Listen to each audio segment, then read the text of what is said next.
રામ રામ, જય શ્રી કૃષ્ણ, જય માતાજી એન્ડ ગુડ આફ્ટરનૂન મિત્રો. હવે વાત પહેલાં તો શરૂઆત જે છે ને આપણે ઓવરઓલ થોડુંક પેપર વિશે વાત કરીએ કે ભાઈ પેપર આજે કેવું આવ્યું. હવે જો આમાં એવું છે કે જેની જેવી તૈયારી હોય એને એવું લાગે, એક જસ્ટ એક્ઝામ્પલ લઈએ, કોઈ વિદ્યાર્થીને ગણિતમાં વધારે રસ હોય તો એને ગણિતની અંદર એમ લાગે કે મજા આવી ગઈ, ગણિતના પ્રશ્ન સરળ હતા.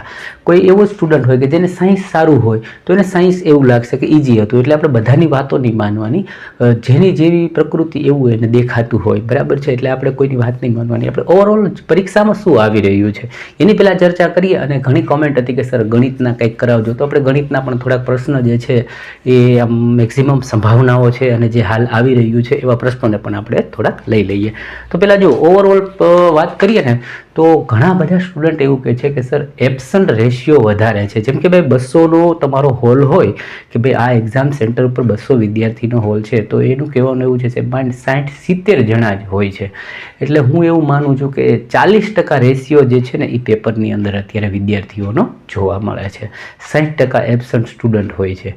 ઓકે, બીજી વાત કરીએ કે ભાઈ આજના પેપરની અંદર આપણે સામાન્ય રીતે વાત કરીએ ને તો એમ કીધું કે સાયન્સની અંદર છે ને એકાદું રિએક્શન પૂછે છે. જેમ કે ગઈકાલે આપણે વાત કરી હતી કે ભાઈ પ્લાસ્ટર ઓફ પેરિસ જે છે એ કેવી રીતે બને છે, શેમાંથી બને છે, તો જીપ્સમમાંથી બને છે, એનું સૂત્ર પૂછ્યું હતું. તો આજે એ જીપ્સમના સૂત્રના ઉપયોગ દ્વારા જ પ્લાસ્ટર ઓફ પેરિસ કેવી રીતે બને છે એની રિએક્શન પૂછી લીધી. તમે જુઓ છો કે એ લોકો જે ટોપિકને ટચ કરે ને એના 2-3 દિવસ પ્રશ્ન અલગ અલગ ફેરવીને પૂછી લઈએ. પછી 2-4 દિવસથી એ લોકો પ્રજનન તંત્ર જે છે જેને આપણે રિપ્રોડક્શન કહીએ છીએ એમાંથી ડેઈલી 1-2 ક્વેશ્ચન્સ લાવતા હતા. હવે એમાં 2-4 પ્રશ્ન પહોંચી ગયેલા. આજની તારીખે એની અંદરથી 2-3 પ્રશ્ન આનુવાંશિકતા, DNA, RNA, XYની જોડી, આવા પ્રશ્નોની અંદર એ લોકો થોડુંક વધ્યા છે. આવું સ્ટુડન્ટ દ્વારા આપણને માહિતી મળી છે. ઓકે, ત્યારબાદ વાત કરીએ આપણે કે ભાઈ ઇન્ટરનેશનલ લેવલે કરંટ જે છે એ પણ આવે છે. જો હમણાં નીરજ ચોપડાનું મેં કાલ કે પ્રમ દિવસે એવું કીધું હતું કે એણે કદાચ 89 મીટર જેટલો ભાલું જે છે એ ફેંક્યું હતું. તો આજે એ જ પૂછી લીધું કે ભાઈ નીરજ ચોપડા જે હમણાં ગોલ્ડ મેડલ લાવ્યા, જે ગઈકાલે પ્રશ્ન હતો એ, ઓકે, એમાં એણે કેટલા મીટરનો થ્રો કરીને ગોલ્ડ લાવ્યા જોયું. હું રોજ કહું છું ને કે જે ટોપિક ઉપાડે ને એની આસપાસના પ્રશ્ન છે ને એ રેગ્યુલર આ લોકો પૂછે છે. પછી ખેલાડીઓને લગતા પ્રશ્ન આવે છે. બજેટમાંથી ડેઈલી એક પ્રશ્ન એવો નાખે છે કે ભાઈ આ વિભાગ ગઈકાલે છે એને સ્વાસ્થ્ય મંત્રાલયમાં કેટલું બજેટ ફાળવ્યું, તો કે 1 લાખ કરોડનું ફાળવેલું આપણે કાલના પ્રશ્નમાં જોઈએ. આજે કોઈ બીજો એક એવો વિભાગ પકડે છે અને એમાં પૂછે છે કે બજેટની અંદર આ 2025-26નું કેન્દ્રીય બજેટ છે તો આ વિભાગને કેટલા રૂપિયા એને બજેટમાં ફાળવેલા. એટલે જેને આવતાકાલ 1-2 દિવસમાં પરીક્ષા છે તો એ લોકોએ આ ટોપિકને વાંચી લેવા અથવા રિફર કરવા જોઈએ.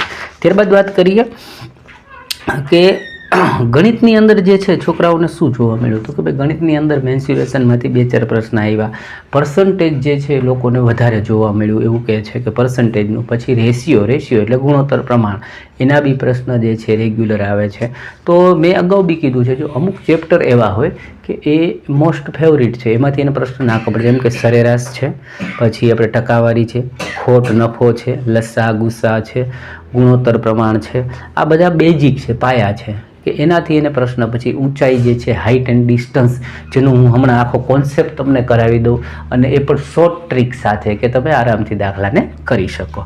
ઓકે, અને વાત કરીએ રીઝનિંગમાં, તો રીઝનિંગની અંદર છે ને એવું છે કે ભાઈ ઘણાનું એવું જોવા મળ્યું કે સાહેબ અમે તમારા NTPCના જે વિડીયો જોયેલા, રીઝનિંગ સોલ્વ કરાવેલા, બેઠું સેમ વસ્તુ આવે છે, એમાં કોઈ નવું હજી જોવા મળ્યું નથી.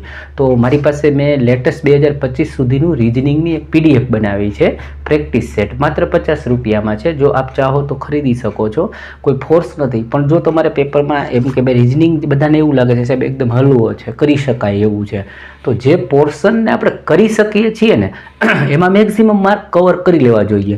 જ્યારે આપણે કરંટ એવું છે કે ભાઈ વિશ્વ લેવલનો ક્યાંથી પૂછે એનો આપણે છેડો ભેગો થતો નથી, તો એમાં આપણે ઓછું બળ કરવું જોઈએ. જેમ કે ભાઈ મારી જેમાં ક્વોલિટી સારી છે, હું આ વસ્તુ સારી રીતે કરી શકું છું, તો હું એને જ થોડુંક વિકસાવું તો એમાંથી મને વધારે ફાયદો થાય. ઓકે, એટલે એનું મટીરિયલ છે, જો તમને ટ્રાય કરવી હોય તો આપ લઈ શકો છો. એવી જ રીતે આપણી પાસે વિજ્ઞાનનું છે, એ બી તમે ચાહો તો લઈ શકો છો. કરંટનું બી બનાવ્યું છે, સ્ટુડન્ટની માંગ હતી એટલે. બાકી મને પર્સનલી હું કરંટને ચાહતો નથી કે ભાઈ કરંટ કરવું જોઈએ, બરાબર. એમાં તો ક્યાંથી આવે કોઈ નક્કી જ નથી હોતું. ઓકે, ત્યારબાદ આપણે જે થોડાક પ્રશ્નો હું લાવ્યો છું ગણિતના, એમાં જે કોન્સેપ્ટ છે ને એને સમજી લઈએ ને. એક એક્ઝામ્પલ બી તમને હું કરાવી દઉં. હાઇટ એન્ડ ડિસ્ટન્સ છે ને બહુ સરળ ચેપ્ટર છે અને ઇઝીલી જો આને છે ને ગણાવવાવાળા તમને tan theta, cos theta, sine આનાથી બી કરાવે છે, પણ આપણે એના માટે એક બેસ્ટ શોર્ટ મેથડ લીધી છે કે એ મેથડથી તમારે માનો કે ભાઈ સાઇન, કોટ, આ 45 આટલા ડિગ્રી તમને કાંઈ ન આવડતું હોય તો પણ તમે કરી શકો અને માર્ક લઈ શકો. એવી મેથડ જે છે એ આપણે શીખીએ. લાઈક બાઈક કરી દેજો બાકી હોય તો, બરાબર. હવે વધુ પડતા તમારે આ બે કોણનો ઉપયોગ કરીને આવે.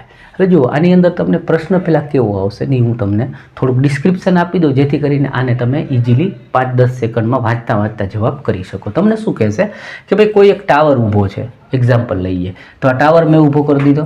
પછી એમ કે એનો જમીનથી એનો પડછાયો છે જ્યાં સુધી પૂરો થાય ત્યાં 30 અંશનો ખૂણો, એટલે આપણે આ ટાવર હોય તો આ એનો આ પડછાયો થઈ ગયો, ઓકે, અને અહીંયા કોણ પડી ગયો. પછી તમને પૂછી લે કે ભાઈ આનું અંતર કેટલું થશે, તો એક સિમ્પલી ત્રિકોણ બને. આપણને ખબર છે ટાવર સીધો જ હોય, ઊભો જ હોય, તો આ જગ્યા છે એ 90 અંશનો કોણ બનાવશે. આ 30નો બનાવ્યો તો ત્રણેયનો સરવાળો 180 હોય એટલે આ 60 અંશનો કોણ બનાવે. એ ટાઈપના પ્રશ્ન થઈ જાય છે. એના સિવાય તમને એમ કહેશે કે ભાઈ એક વ્યક્તિ જે છે એના ઉપર એક પ્લેન ઉડી રહ્યું છે, કોઈ બલૂન ઉડી રહ્યું છે.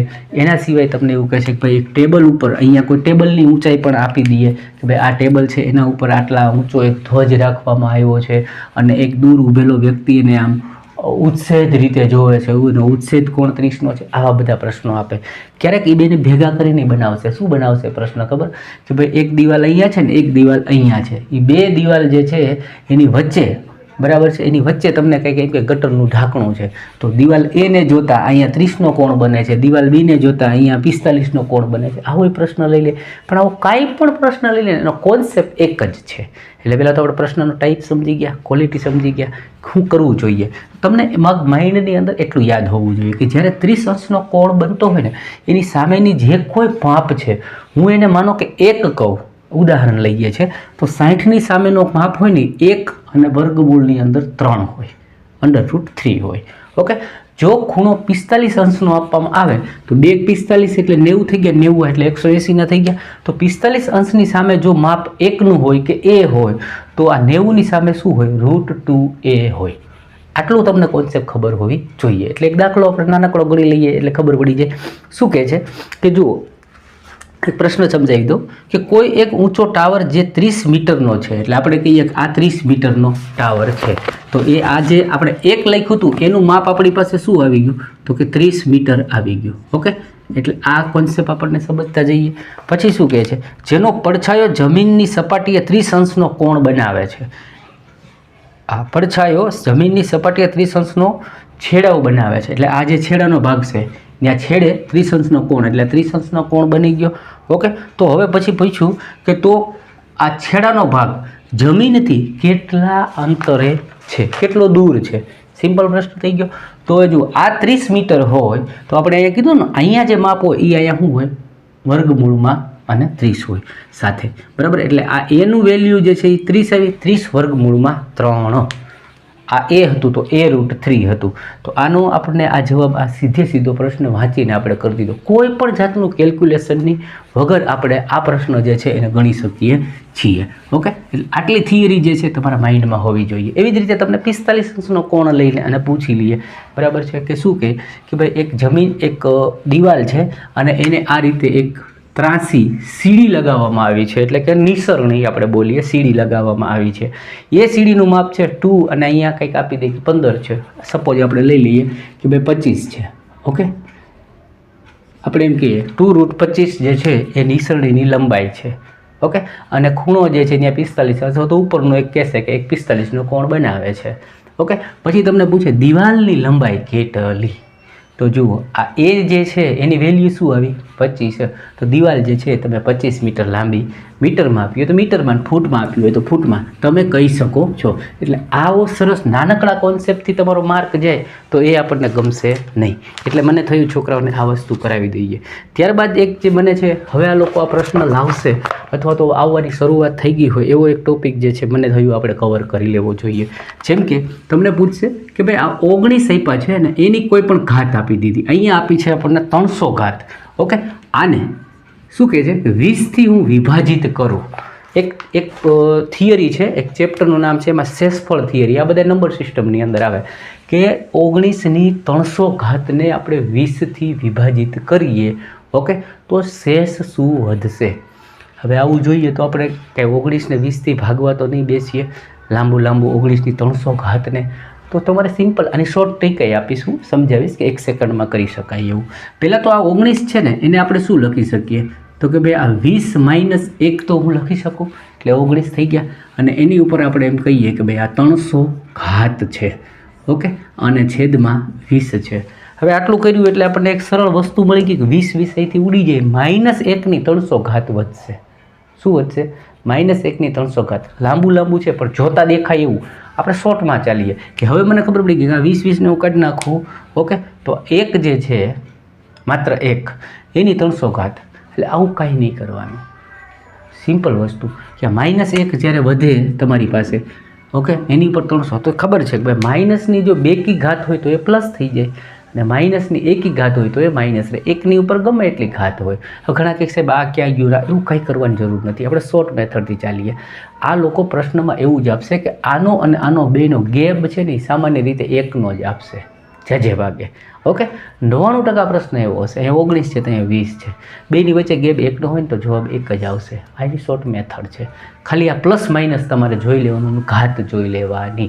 જો 1 કી ઘાત હોય તો માઇનસ આન્સર કરવાનો, 2 કી ઘાત હોય તો પ્લસ આન્સર કરી દેવાનો. સિમ્પલ પ્રશ્ન હતો. એટલે આવું પૂછે છે ને એનો માર્ક આપણે જાય તો એ આપણને થોડુંક ઓલું લાગે કે ભાઈ આનો માર્ક આપણે જોવો ના જોઈએ.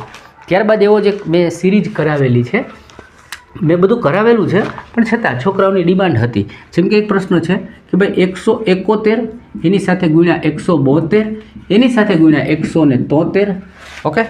આ ટાઈપના પ્રશ્નો જે છે એ જોવા મળી રહ્યા છે. એને 17થી વિભાજિત કરતા શેષ ફળ શું આવે? ઓકે, એને 17થી વિભાજિત કરતા શેષ ફળ શું આવે? તો જો આ બધાને તમારે વિભાજિત કરવા નથી, પણ હું કંઈક સરળ વસ્તુ શું કરું, આ બધાને મારે 17થી ભાગવા છે. જો મને બધાને 17 દેખાય છે ને, તો આને હું 170 + 1 કરી શકું છું. એટલે આ 17 ને આ 170 તો ડિવાઈડ થઈ જાય છે. તો અહીંથી વધશે 1, અહીંથી વધશે 2, ઓકે, અને અહીંથી વધશે 3. અને આ જે પ્લસમાં છે એટલે 1, ઓકે, +2 એટલે 3, +3 એટલે 6. તો આને પણ કાંઈ કર્યા વગર તમે ડાયરેક્ટલી આન્સર કરવો હોય તો કરી શકો. આ બધી શોર્ટ મેથડ છે, એનો સીધો જવાબ તમે 6 આપી શકો છો, ઓકે. હવે તમને એવું થશે સાહેબ આ તો અત્યારે આવું શીખવું છે, પણ જો ભાઈ તમારે આવું શીખવું હોય તો આપણે ઓલરેડી આવી શોર્ટ મેથડોના 2-3 વિડીયો મૂક્યા છે કે જે ગ્રુપ ડી NTPCમાં આવ્યા છે. એને હળવાથી આપણે શોર્ટથી કરી શકાય એવા છે. જો તમારે જોવા હોય તો તમે પહેલાં યુટ્યુબમાં લખજો કે ભાઈ maths short trick video by officer Gujarati, એટલે આવું તમને મળી રહેશે. ત્યારબાદ એક પ્રશ્ન જે છે એ કંઈક આવો જોવા મળશે અથવા મળે છે બધાને કે ભાઈ પ્રથમ 100 ધનાત્મક પૂર્ણાંક સંખ્યા છે. એટલે આપણે કહીએ પ્રથમ 100 જે છે ધનાત્મક પૂર્ણ સંખ્યાઓ જે છે એમાં કેટલી સંખ્યાને 3 અથવા 4થી ભાગી શકાય? તમને આવી સંખ્યા શોધવાનો પ્રશ્ન આવશે. હવે એ આ 100 જે છે, ઓકે, એને 3, ખાલી 3થી નહીં, અથવા 4, આવા 2 શબ્દો વાપર્યા થી તમે ભાગી શકો. તો પહેલાં સિમ્પલ આપણે 100 ને 3થી ભાગીએ તો 33 સંખ્યા જે છે મને એવી મળી ગઈ, ઓકે. હવે હું વત્તા કરીશ. હવે આને હું 4થી ભાંગું તો 25 ચોકા 100 થાય, એટલે મને 25 સંખ્યા જે છે એવી મળી રહેશે. પણ તમે જોશો ને તો આના અંદર 3 અને 4 બરાબર છે, એ બેયનો લસા શું થાય છે 12. તો અમુક સંખ્યાઓ એવી છે કે જે 2થી ભાગી શકાય એવી આમાંય આવી ગઈ ને આમાંય આવી ગઈ, મિક્સ થઈ ગઈ ને, બરાબર છે. એટલે તમારે કરવું શું પડશે કે હવે આને 12થી ભાગીને જુઓ. તમે શું કરશો આને? તો કે 12થી, તો કે 12 × 8 = 96. એટલે 8 સંખ્યા એવી આવી કે જે 2થી ભાગી શકાય એવી આના અંદર ઘરી ગઈ છે. આપણે લેવાની એક વખત હતી, તો આપણે -8 જે છે એ પણ આપણે કરવા પડશે, ઓકે. એટલે હવે આ જે છે 5 ને 3 8 અને 2 ને 3 5, 58માંથી તમારે 8 કાઢીએ એટલે આવી કેટલી સંખ્યા થઈ? તો કે 50 સંખ્યાઓ જે છે એ આવશે. હવે જો આ પ્રશ્ન તમને એમ પૂછે 3 અને 4થી ભાગી શકાય, આમાં હતું અથવા 3 અને 4 બંનેથી ભાગી શકાય, તો તમે શું કરત? ડાયરેક્ટ 12 લસા લઈ લેતા, ઓકે, અને સીધું 12થી આપણે એને ભાગીને પેલું કરી શકતા હતા, ઓકે મિત્રો. તો આ ટાઈપના પ્રશ્ન જે છે મને થોડાક એવા લાગી ગયા કે અત્યારે હું તમને કરી આપું, જે મેં તમને કરી દીધા છે. એટલે પેપર જે છે એ આમ જુઓ ને તો લેવલ મુજબ જ છે, આવડે એના માટે ઇઝી હોય છે. ન આવડે તો તમને હાર્ડ ને અઘરું પણ લાગી શકે છે. પેપરની અંદર થોડીક બુદ્ધિ વાપરવાની, સારી વસ્તુઓ જે આપણે કરી શકીએ છીએ ને એના ઉપર ફોકસ કરીને નીકળી જવાનું. નથી આવડતું કે આ છે ત્યાં જો અટક્યા ને તો તમે ગભરાઈ જશો, મૂંઝાઈ જશો અને તમારી અંદરનો કોન્ફિડન્સ હલી જશે. તો તમે જે કરી શકતા હતા ને એને પણ નહીં કરી શકો. હવે બાકીના આખા લિસ્ટમાં હું પ્રશ્ન જે છે એ તમને રાતે બતાવીશ કે ભાઈ આજે આખા પ્રશ્ન આપણે વ્યવસ્થિત પ્રશ્નો જે છે એની ચર્ચા કરીશું. અત્યારે મને આ ટાઈપનું લાગ્યું જરૂરી કે આ છોકરાઓ સુધી પહોંચાડવું જોઈએ, એટલે મેં વિડીયોની અંદર આટલી માહિતી તમને શેર કરી છે. સારું લાગ્યું હોય, નવા હોય તો સબસ્ક્રાઈબ તો અચૂક કરો, જેથી કરીને મને પણ મજા આવે. ચલો મળીએ બીજા વિડીયોમાં રાતે ફરીથી. ત્યાં સુધી આવજો.